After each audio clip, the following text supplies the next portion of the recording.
Le Conseil de sécurité de l'ONU est en cours cette nuit à New York lorsque Vladimir Poutine décide de lancer l'opération militaire. Immédiatement, le ton monte. L'ambassadeur ukrainien s'en prend à son homologue russe. Le président russe a déclaré la guerre. Vous voulez que je vous montre la vidéo? Monsieur l'ambassadeur, vous voulez que je le fasse?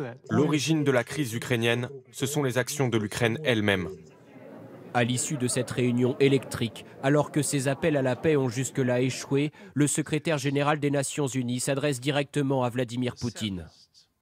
Président Poutine, au nom de l'humanité, ramenez vos troupes en Russie.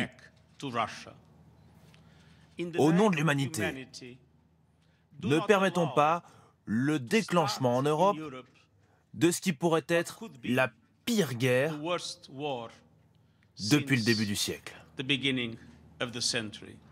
La quasi-totalité de la communauté internationale dénonce le coup de force russe. Emmanuel Macron sur Twitter. La France est solidaire de l'Ukraine. Elle se tient aux côtés des Ukrainiens et agit avec ses partenaires et alliés pour que cesse la guerre. Joe Biden. La Russie est la seule responsable des morts et des destructions que cette attaque provoquera. Ou encore l'Union européenne. La cible de la Russie est la stabilité en Europe et l'ensemble de la paix internationale. Et nous demanderons des comptes au président Poutine pour cela. Pas de condamnation directe en revanche de la part de la Chine, qui considère la Russie comme un pays ami et ne prend ses distances que du bout des lèvres. Nous appelons toutes les parties à la retenue et à empêcher que la situation ne devienne hors de contrôle.